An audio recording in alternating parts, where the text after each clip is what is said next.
Hey, David, welcome to the show. Steve, this is an honor and a pleasure. Actually, before we start, I just want to say how I ended up here being with you. It's kind of a strange story, but it ended up being a great story because look at here, I'm here with you. We were on a podcast together. It was early in the morning. Another guy was on. I can't remember his name, but you were on with another guy was on. He fanboyed over you. He was excited, and I'm looking at you because you had just gotten up. And he was going on and on about you. And I was looking at you because I was like, who the fuck is this guy? And you mesmerized me, the things you said. And then what got me really interested in you is at the end, you said, buy your book, Blue Fishing, because it was better than Harry Potter. And you had me at that because Harry Potter is annoying to me. There's even a problem in our house because when we went to Universal Studios, I wouldn't even stand in line for 5-6 hours to go to that stupid ride. So you had me at Harry Potter. So then, since then, I bought the book Blue Fishing, and I just bear with me a second. And when I read it, it clicked to me. And I'm saying, and first off, people already know they should go out and get your book. If they're not, they're clowns just by watching us. But by the end, so what resonated with me is, just bear with me a second. I remember it being a massive breakthrough for when I realized that many of the people I was dealing with back then had a lot of money, had a lot of dollars, but no wealth. My wealth wasn't based on how many high-end watches I could buy. It was based on knowing whatever I was enduring and experienced during the day, I could have total peace of mind going to sleep at night, knowing that my children had been fed, my wife was safe and loved, and there was a roof over our heads.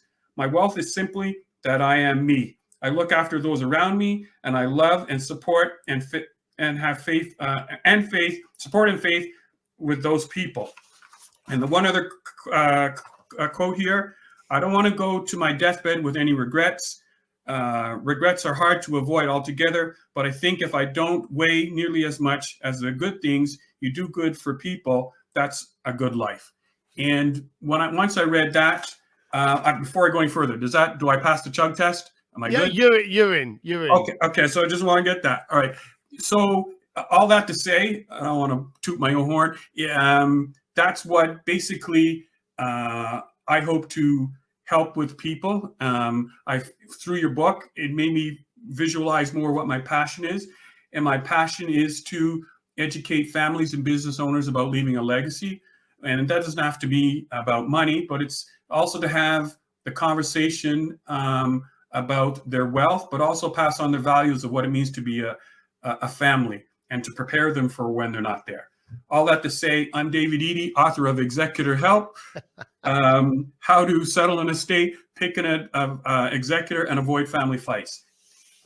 Thank you for having me.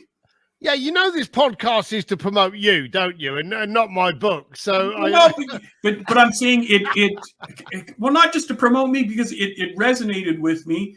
And because I know you talk to business owners. And before we go any further, also I'm interrupting you. Well, actually, you haven't said much. The topic we're talking about, it's not a sexy topic. I get it. But spoiler alert, we're all going to die. But as business owners and entrepreneurs, we're wired only to think about the health and growth of the business. But at the end of the day, and when you're talking about what real wealth means, what's the purpose for your wealth at the end of the day? And I'm about helping people, and through my book, shameless plug, that you leave a legacy and not a legacy and a mess. If I was to ask, I'll answer the question. Is there any questions you want to get in here, or am I doing okay? You carry on. I'll be with you in a second. Okay, thanks. So one of the questions when I talk to entrepreneurs is, what is your legacy? And when someone asks me that question, I say my legacy is to leave a legacy for my son, and soon I'm going to be a grandfather. I know it's hard to believe with this boyish face that I have. This is all the hair, the lighting. That's why it's pushing off of that. Sure. And I want my son to know that he was loved. I want my partner, Susan, to know how much she's loved and what a difference she's made in my life. And I want to honor her. And then I also want my family to know how much I love and appreciate them, and also my true friends. So that's my legacy. Everybody is different. If I was to ask you the same question, but you kind of say that in your book about how you want to make sure that your family is taken care of. What would you say is your legacy? Do you know, simply that. And I think that's where thank you for allowing me to speak. I appreciate it. Go ahead. But so to go back to the beginning, it was Bill Bloom. It was, I forget the young lady that was putting the podcast on. It was like a panel. I think there were like 6 of us on there. Yes, that's correct. And you're right. It was like 7:30 in the morning or something. For you, it was for me. Yeah. I had just got up. I still had my cup of coffee with me. I was a bit dreary. And Bill was an excitable little bunny that morning. So hello, Bill. But I remember you, one of the panelists that were conversing, you were singing my tune. As business owners, and you've already said it, we focus 100% on the steaming engine going ahead. And we forget about the chaos that can be created when it stops or crashes. And it usually stops and crashes when we're no longer at the helm, i.e. we've died, or a lot of people don't think about this, when we're disabled to a position we can't do our work. Now, when I say disabled, I don't mean you're in a wheelchair. Now, both me and you, we're speakers, we're coaches. We could have a problem with our throat that we can't speak as much. And if we don't speak as much, we don't earn as much. That becomes a disability for us. We can still play with the kids. We can still watch TV. We can still hug our wife, but we can't do what brings the paycheck in. So when we were discussing things, I remember that it took me probably until I was about 50. I don't know, funny enough, it wasn't 50. It was like 53, 54. And I suddenly thought to myself, shit, one of these days, I'm going to wake up dead. You know, one of these days, there's not going to be a tomorrow. And I thought to myself, even today, I've lived many people's lives.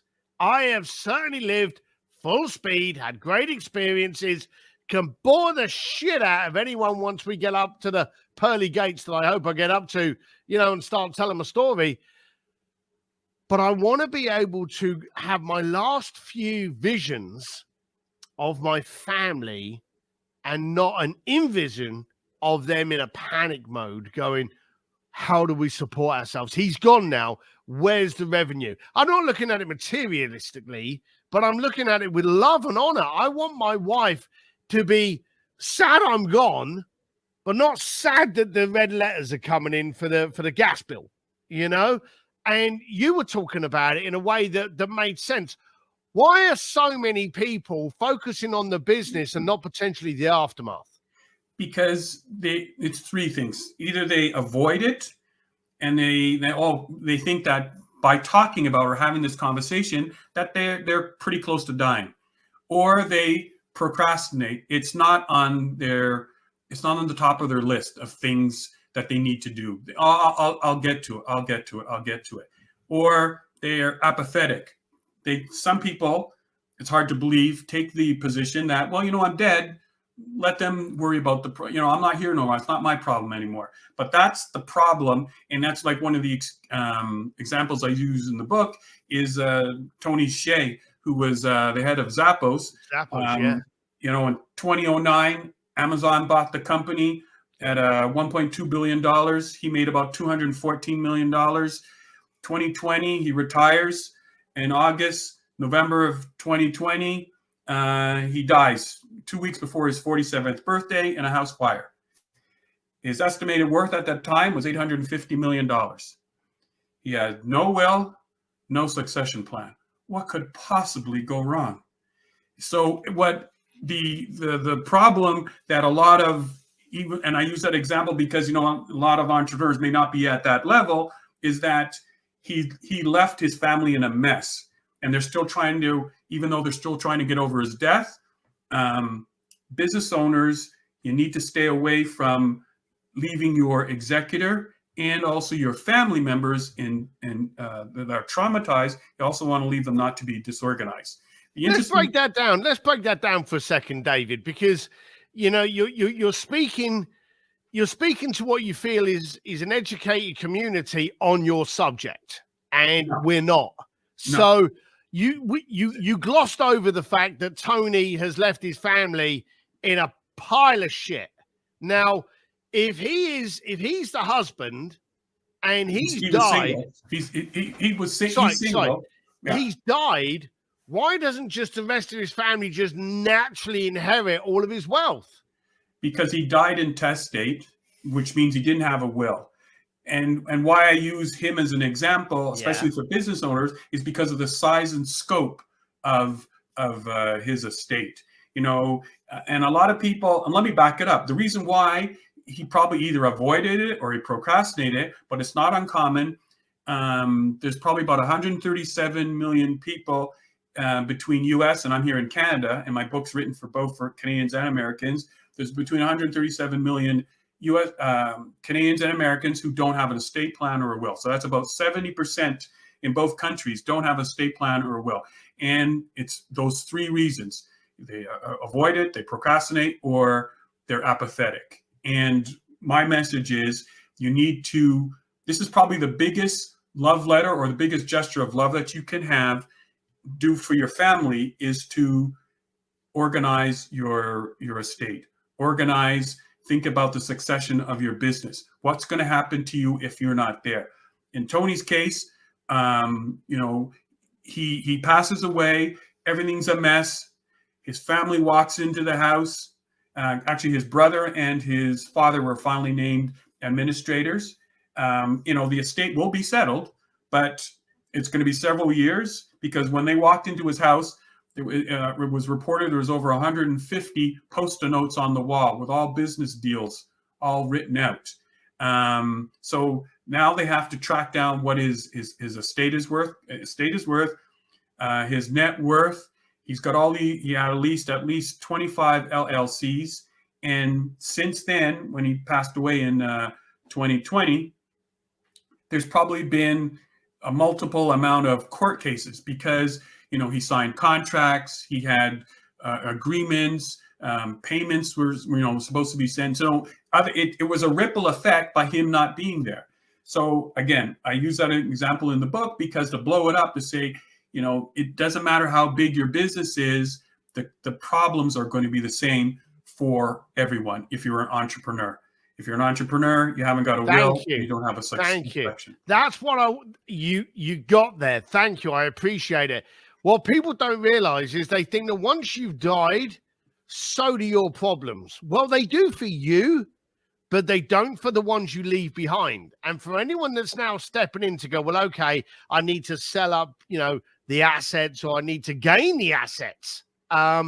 If you've got any kind of confusion, confliction, or the one that's passed on has any kind of partnerships, business dealings, you stand the chance of now inheriting their problems. Yes. So you've got to clean it up.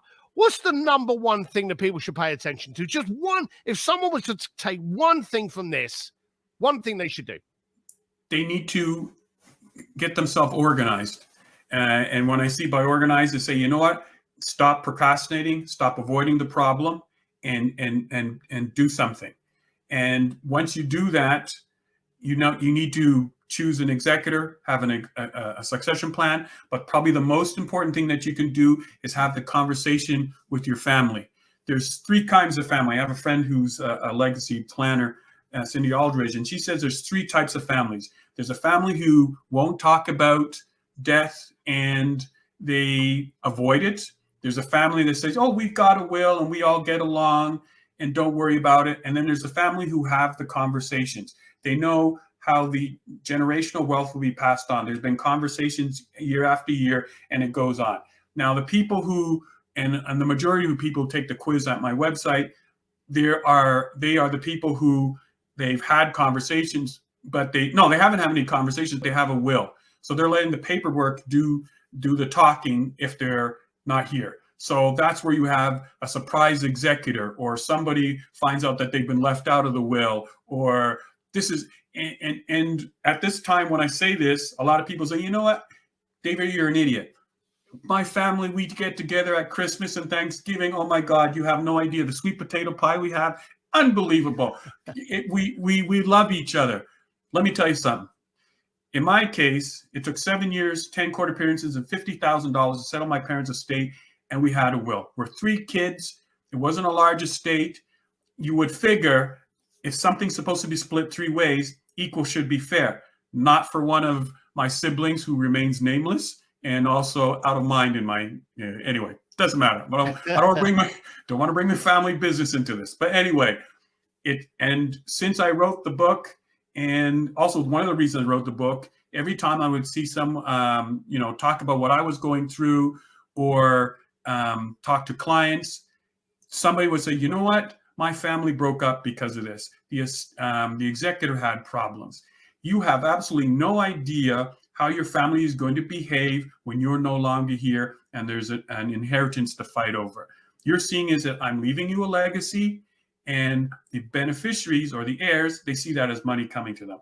And when you have to share an inheritance with somebody, you're going to have to look at them sideways because it's unbelievable how people change when there's money involved.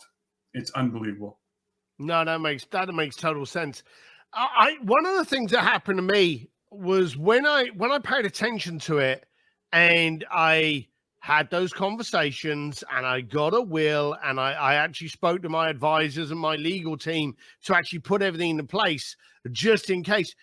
There was a sense of relief.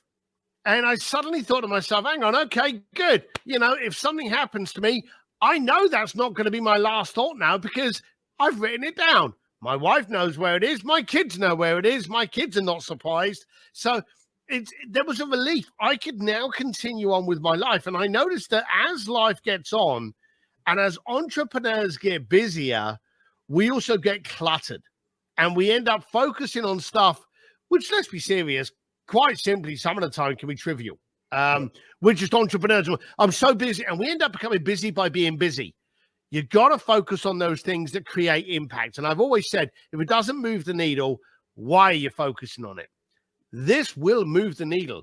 It will move the needle the other way. It'll calm your stress down. And I know that I don't want to be horrible here or morbid. If I come off my motorcycle, if I'm laid on the deck, something like that, I want my last seconds to know, all right, 1, I had a good life. 2, I'm leaving a good life. Yeah. I'm leaving a good life for my wife is not kicked out because she's looked after. My kids are okay. I want to go away smiling. And the relief I got from that. So you said something, and I want to go back to it. You said that there was a quiz on your website. What is this quiz? It's just basically questions in terms of how does your family stack up in terms of having these conversations. And it's great that it sounds like you're organized, so there's no reason for you to get a book, but you know what? I'll still send you one anyway. You've had the conversations. Unfortunately, a lot of people don't have those conversations. I get emails at my website, people telling me their stories, and it's the same thing. People aren't having the conversation, or there's no will. You can't have, when someone's in intensive care, it's not a good place to find out that your mom or dad or your spouse doesn't have a will.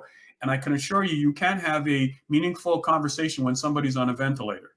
So you should have the conversations in advance and make it easier. In your case, if something, God forbid, was to happen, you know that there's peace of mind, that there's been a conversation, that there be, yes, your family will be grieving or it'll be sad, but you've made it easier on them. And like I always say, you want to leave a legacy, not a legacy and a mess. So your course is, so your website, for those people that are listening to this and are not watching the video, is David Edey, EDEY.com, correct? DavidEdey.com. Edey.com. Okay, That's David EDEY.com. All right, and on there, the test I take is free, correct? Correct. Absolutely. Right, okay, so you can go on now and do on there. So you say you're speaking to people, and this is a funny thing, I can imagine you're as wanted as an accountant on stage, because people, now you're entertaining. That's what I liked about you, and that's why I wanted you on this site. Why, thank you. But you're entertaining too, because once I understood who you were, like I said, Bill was fanboying after him, and I was just sitting there going, "Who the heck is this guy?" And then when you talk, and again, like I said, you had me at Harry Potter. Excellent. So I'm done. So yeah, I said I gotta get this book. But anyway, yes, thank you. So getting on the stages, you say you like getting on stages, and you like. Does it shock people? Because I can imagine you walk on stage, and you've been introduced as the the guy that focuses on the afterlife or gets you prepared or estate legacy plan. I can imagine the audience go, "Oh God, I don't want to." There is a resistance, isn't there? Absolutely, because it's a morbid. It's not a sexy topic. You know, it's a sexy topic. Sexy topic is if if they were going to do a movie about my life and Denzel Washington was going to play me. In my case, my girlfriend keeps saying it's going to be Cedric the Entertainer. That's separate. You know what? A sexy topic is you sharing your hair care product regimen. Those are sexy topics. But when once we have these conversations and people understand, well, you know what? I need to do this. That's why the TV show Succession. If you take a look at Succession, here's a guy who hasn't had the conversations with his family. And he's got a bunch of knuckleheads. And if something was to happen to him, you can see the company's going to be in disaster. The guy never retires. He's never happy. Yes, he has got a lot of money, but he's got 3 or 4 knuckleheads who could take over the business or don't have any interest in the business. And they're only there because of the money and what he's built. And I'm trying to get the clip in the season finale. There's a scene where they want to overthrow him out, and he has bested him, and they all said, "Well, what about us?" And he said to them, "Go get your own fucking shit. You know what? Don't wait on me. Go out and do your own thing." So, and that's where we get into the problems of inheritance, the sense of entitlement that beneficiaries have, and that's where families break up. When I was doing the research for the book, I was talking to a couple of mediators, and before, adult children used to fight over the estate when the parents were gone. Now it's not uncommon that there's estate fights while the parents are still alive, that they're fighting over the parents' money. Don't spend so much money on mom and dad's retirement fund. We need all this sort of cash like this. Like I said, you don't know about anybody until you have to share an inheritance with them. That's where you're going to find out who especially in my case, when we were in court the 10 times, I'm sure my parents were horrified and spinning in their grave that their 3 children are in court having strangers divide up their stuff. There was no reason for it. But but in that case where you've had your conversations with your parents, with your family, yeah. Where my parents fell down is that they didn't have conversations with us. I mean, I knew it was in the will. Another sibling knew it was in the will.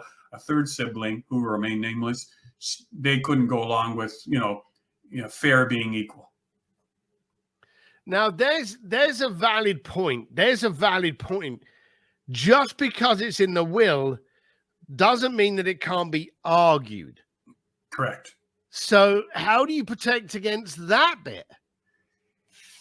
Well, again, you've got to have the conversations before. It's not you don't. That's why I'm saying you don't want to have just say, "Oh, I got a will and it's taken care of," and then there's the surprises after. You want to have the conversations. Sit, maybe at a holiday during the holidays, Christmas or Thanksgiving. I wouldn't suggest you say at the table, "By the way, I'm not, leaving you. I'm only leaving you a certain amount of dollars. Pass the gravy." I would say wait until after the meal, maybe a couple hours or a next day, and sit down and say, I just want to let you know I've updated my will, or I've done some things with my will, and I just want to explain to everybody what I did and why I did. If they get pissed off, so what? It's your stuff. You can do whatever you want, but at least you alerted them and they understand. And it should, hopefully, you should say, hopefully you're going to understand, and I don't want any fights when I'm not here.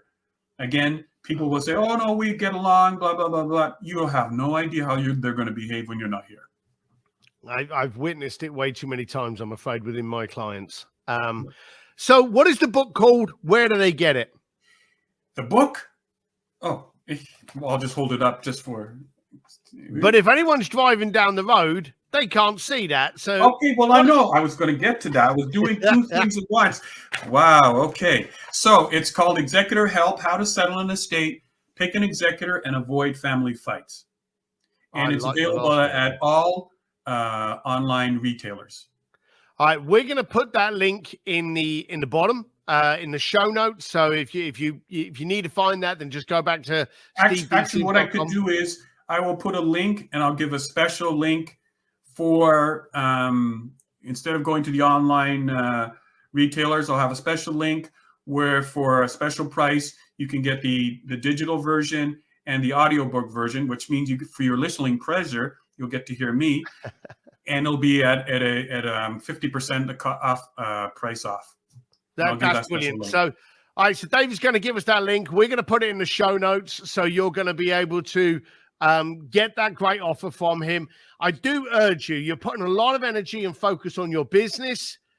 Put that energy and focus on the chaos that you could potentially avoid by paying attention to what he's written. David, thank you very much for coming on the show today. I really appreciate you. Wow, this was a lot of fun. I can't believe the time went so fast. But again, leave a legacy, not a legacy in a mess. Well said. All the best, folks. David, thank you. Be strong, and see you next time.